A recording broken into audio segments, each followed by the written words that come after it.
കല്ലാണത്തെ മോഷണക്കേസിൽ പോലീസിന്റെ വാർത്താസമ്മേളനം ആരംഭിച്ചിരിക്കുന്നു. പ്രതിയെ പിടികൂടിയത് എങ്ങനെയെന്നത് പോലീസ് വിശദീകരിക്കുന്നു.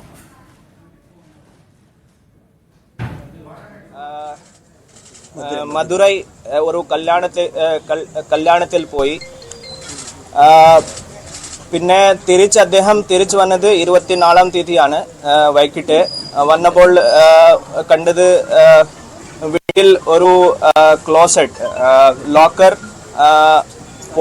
പൊട്ടിച്ചിട്ട് അതിൽ വെച്ചിട്ടുള്ള 1 crore 1 കോടി രൂപ പിന്നെ അദ്ദേഹത്തിൻ്റെ പരാതി പ്രകാരം 300 പൗണ്ട് സ്വർണ്ണാഭരണങ്ങൾ മോഷണം പോയിരുന്നു.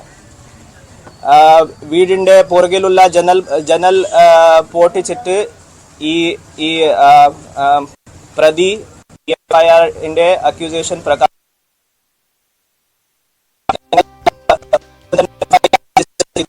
FIR രജിസ്റ്റർ ചെയ്തിട്ട് ഗാർഡ് വെച്ചു. പിറ്റേ ദിവസം finger print expert, dog squad അടക്കം ഒരു പ്രത്യേകം അന്വേഷണം ടീം സീൻ പരിശോധിച്ചു. ACP കണ്ണൂർ രത്നകുമാർ അദ്ദേഹത്തിന്റെ നേതൃത്വത്തിൽ ഒരു 20 മെമ്പേഴ്സ് ഒരു അന്വേഷണം സംഘം രൂപീകരിച്ചു. ഈ അന്വേഷണം പിറ്റേ ദിവസം finger print expert, dog squad അടക്കം ഒരു പ്രത്യേകം അന്വേഷണം ടീം സീൻ പരിശോധിച്ചു. ACP കണ്ണൂർ രത്നകുമാർ അദ്ദേഹത്തിന്റെ നേതൃത്വത്തിൽ ഒരു 20 മെമ്പേഴ്സ് ഒരു അന്വേഷണം സംഘം രൂപീകരിച്ചു.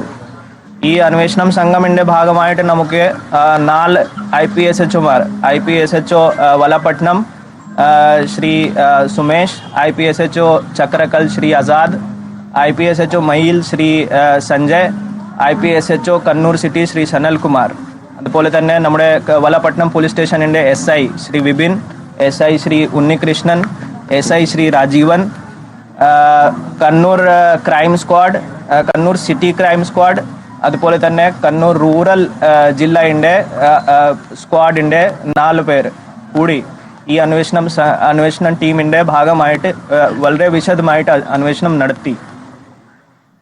നടത്തിയത് അന്വേഷണത്തിന്റെ ഭാഗമായിട്ട് ഞങ്ങൾ ഏകദേശം 115 CDR-കൾ വെരിഫൈ ചെയ്തു. പെട്ടെന്ന് വളരെ ഫാസ്റ്റ് ട്രാക്ക് ബേസിസ് CDR എടുത്തിട്ട് അതിൻ്റെ അനാലിസിസ് എല്ലാം നടത്തി. ഏകദേശം 100ഓളം CCTV ക്യാമറകൾ ഫുട്ടേജ് സംഘടിപ്പിച്ചിട്ട് കളക്ട് ചെയ്തിട്ട് അതിൻ്റെ ഒരു 24/7 ബേസിസിൽ വെരിഫിക്കേഷൻ നടത്തി. 76 ആളുകളുടെ ഫിംഗർ പ്രിന്റ് എടുത്തിട്ട് വെരിഫൈ ചെയ്തു. ഏകദേശം 67 മോഡസ് ഓപ്പറാൻഡി ഉള്ള ക്രിമിനലുകളുടെ ബാക്ക്ഗ്രൗണ്ട്, പ്രസന്റ് സ്റ്റേറ്റസ്, ലൊക്കേഷൻ അടക്കം വെരിഫൈ ചെയ്തു. 215 ആളുകൾക്ക് ഞങ്ങൾ ക്വസ്റ്റ്യൻ ചെയ്തു. വിറ്റ്നസ് ഇല്ലെങ്കിൽ മറ്റ് രീതിയിലുള്ള ആളുകൾ ഞങ്ങൾ അത് ക്വസ്റ്റ്യൻ ചെയ്തിട്ട് നോക്കി പരിശോധിച്ചു, വെരിഫൈ ചെയ്തു.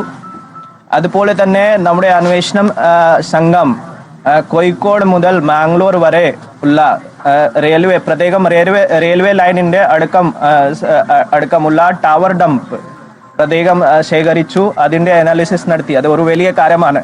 കാരണം കോഴിക്കോട് ടു മാംഗ്ലൂർ ഒരു വലിയ ഡിസ്റ്റൻസ് ആണ്. ഈ എല്ലാം ടവർ ഡംപ് ഞങ്ങൾ പ്രത്യേകമായിട്ട് എടുത്തു, അതിൻ്റെ അനാലിസിസ് നടത്തി.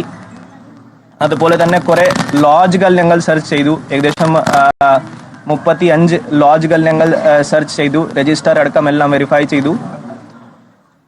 പഴയ CCTV ഫുട്ടേജുകൾ ഞങ്ങൾ ശേഖരിച്ചു. കാരണം നമുക്ക് ഈ അന്വേഷണത്തിന്റെ ഭാഗമായിട്ട് ഒരു സംശയമുണ്ടായിരുന്നു. പഴയ കേസുകളിൽ ഇൻവോൾവ് ആയിട്ടുള്ള ഒരു ആൾ ഇതിലും ഇൻവോൾവ് ഉണ്ടാവണം, ഒരു സംശയം ഉണ്ടായിരുന്നു. അതിന്റെ ഭാഗമായിട്ട് പഴയ CCTV ഫുട്ടേജുകൾ, പഴയ അൺഡിറ്റക്റ്റഡ് ആയിട്ടുള്ള കേസുകളുടെ CCTV ഫുട്ടേജ് അത് ശേഖരിച്ചിട്ട് അതിന്റെ ഫിംഗർ പ്രിന്റ് മാച്ച് ചെയ്തിട്ട് അതും പരിശോധന ചെയ്തിട്ട് നോക്കി. ഈ കേസ് ക്രൈം സീനിന് നമുക്ക് ഒരു CCTV ഫുട്ടേജ് കിട്ടിയിരുന്നു. ആ CCTV ഫുട്ടേജ് പ്രകാരം ഒരു ചെറിയ സംശയം, ഒരു കഷണ്ടി ഉള്ള ആൾ ഒരു ഇതിലെ സംശയമായിട്ട് ഉണ്ടാവണം, ഒരു കഷണ്ടി ആൾ ഉണ്ടാവണം. അതൊരു ചെറിയ സംശയം ഉണ്ടായിരുന്നു. അതിൻ്റെ ഭാഗമായിട്ട് ആ ആംഗിൾ പ്രത്യേകമായിട്ട് വെച്ചിട്ട് ഞങ്ങൾ അന്വേഷണം ചെയ്തിട്ട് നോക്കി.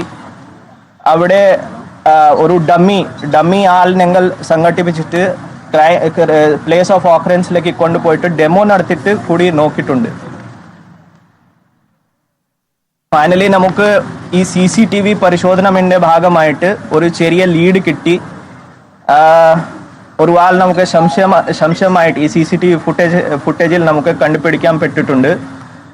ആ സംശയം വെച്ചിട്ട് ഞങ്ങൾ ഇപ്പോഴുള്ള പ്രതീക് ഈ കസ്റ്റഡിയിൽ എടുത്തിട്ട് ചോദ്യം ചെയ്യാൻ തുടങ്ങിയിട്ടുണ്ട്. മിനിയാനെ രാത്രി മുതൽ ഞങ്ങൾ ചോദ്യം ചെയ്യാൻ തുടങ്ങി. അദ്ദേഹത്തിൻ്റെ ഫിംഗർ പ്രിൻ്റ് എടുത്തു. ഈ ഫിംഗർ പ്രിൻറ്റിൻ്റെ ഒരു ഫാസ്റ്റ് ട്രാക്ക് ബേസിസിൽ ഇന്നലെ ഞായറാഴ്ച തന്നെ മാച്ചിങ് ചെയ്തിട്ട് നോക്കി. ഈ മാച്ചിങ് ചെയ്തപ്പോൾ നമുക്ക് കീച്ചേരി 803/2023 കേസ് ഒരു ക്രൈം നമ്പർ ഉണ്ടായിരുന്നു. ആ കേസ് ഒരു ഇതുവരെ അൺഡിറ്റക്റ്റഡ് ആയിട്ടുള്ള കേസാണ്. അതും ഒരു സെയിം മോഡസ് ഹൗസ് ബ്രേക്കിംഗ് മോഡസിൻ്റെ കേസാണ്. നമുക്ക് നേരത്തെ തന്നെ സംശയം ഉണ്ടായിരുന്നു ആ കേസിൻ്റെ പ്രതി ഈ കേസിൻ്റെ പ്രതി ഒരു ചെറിയ ഇത് സിമിലാരിറ്റി ആണ്, അത് സംശയം ഉണ്ടായിരുന്നു. അത് വെച്ചിട്ട് ആ കേസിൻ്റെ ഫിംഗർ പ്രിൻറ്റ് ഇതിൽ ഈ ആളുടെ ഫിംഗർ പ്രിൻ്റ് ആയിട്ട് മാച്ച് ചെയ്തിട്ട് ഞങ്ങൾ മാച്ച് ചെയ്യാൻ വേണ്ടി ശ്രമിച്ചു. അത് നമുക്ക് സക്സസ് കിട്ടി. ലെഫ്റ്റ് ഇൻഡെക്സ് ഫിംഗർ മാച്ച് ആയിട്ടുണ്ട് കീച്ചേരി കേസായിട്ട്. സോ നമ്മുടെ സംശയം അത് പിന്നെ സ്ട്രോങ് ആയി that this person it self may be involve in this case also. നമ്മുടെ പ്രസൻറ്റ് കേസും ഈ ആൾ തന്നെ ഇൻവോൾവ് ആണ്. അത് വെച്ചിട്ട് ഞങ്ങൾ ഫർദർ ക്വസ്റ്റ്യനിങ് ചെയ്തു. വൈകിട്ട് ഏകദേശം നമുക്ക് 7 o'clock വരെ നമുക്ക് ഇയാൾ ഒരു അക്സെപ്റ്റ് ചെയ്തു that he has only done this theft. ഇയാൾ തന്നെയാണ് കുറ്റകൃത്യം ചെയ്തത്. ഈ കൺഫെഷനിൻ്റെ ഭാഗമായിട്ട് പിന്നെ ഞങ്ങൾ ഫർദർ പ്രൊസീജിയർ എടുത്തു. അറസ്റ്റ് രേഖപ്പെടുത്തി 27 എത്ര സെക്ഷനാണ് റിക്കവറി ഏർപ്പാടാക്കി റിക്കവറി നടക്കാൻ വേണ്ടിയിട്ട് ഞങ്ങൾ പുറത്തുള്ള വിറ്റ്നസ് റവന്യൂ വിറ്റ്നസ് ഏർപ്പാടാക്കിയിട്ട് ഏകദേശം 10 to 11 o'clock ഞങ്ങൾ ഈ റിക്കവറി ചെയ്തിട്ടുണ്ട്. റിക്കവറിയുടെ ഭാഗമായിട്ട് ഇയാൾ ഈ സാധനം മോഷിച്ചിട്ട് അദ്ദേഹത്തിൻ്റെ വീട്ടിൽ തന്നെ വെച്ചിരുന്നു. ഈ അദ്ദേഹത്തിൻ്റെ കട്ടിൽ പ്രത്യേകമായിട്ട് മോഡിഫൈ ചെയ്തിട്ട് പ്രത്യേകമായിട്ടൊരു ക്ലോസറ്റ് ഉണ്ടാക്കിയിട്ട് അതിലെ വളരെ നന്നായിട്ട് ഈ എല്ലാം സാധനങ്ങൾ സൂക്ഷിച്ചിട്ട് നന്നായിട്ട് സീൽ ചെയ്തിരുന്നു. അദ്ദേഹം ഒരു വെൽഡിംഗ് തൊഴിലാളിയാണ്. സോ അദ്ദേഹത്തെ ഈ കാര്യങ്ങളെല്ലാം വളരെ കൃത്യമായിട്ട് അറിയാം. ഈ ജനൽ എങ്ങനെ എടുക്കണം, പിന്നെ ഈ വെൽഡിംഗ് സീലിങ്ങിൻ്റെ കാര്യം എങ്ങനെ ചെയ്യണം, വളരെ എക്സ്പേർട്ടായിട്ടുള്ള ഒരു ആളാണ്. അദ്ദേഹത്തിൻ്റെ വീട്ടിൽ നമുക്ക് നോക്കുമ്പോൾ കുറേ ടൂൾസ് അടക്കമെല്ലാം ഉണ്ട്. സോ അദ്ദേഹം ഈ സാധനമെല്ലാം ഇയാൾ നമുക്ക് കാണിച്ചിട്ട് കൊടുത്തു. ഞങ്ങൾ റിക്കവറി നടത്തി. റിക്കവറിൻ്റെ ഭാഗമായിട്ട് ഞങ്ങൾ ഒരു 1.21 crores എക്സാക്ട്ലി പറഞ്ഞാൽ 1,21,43,000 rupees ക്യാഷ് റിക്കവർ ചെയ്തിട്ടുണ്ട്. 267 pound സ്വർണ്ണാഭരണങ്ങൾ ഞങ്ങൾ റിക്കവർ ചെയ്തിട്ടുണ്ട്.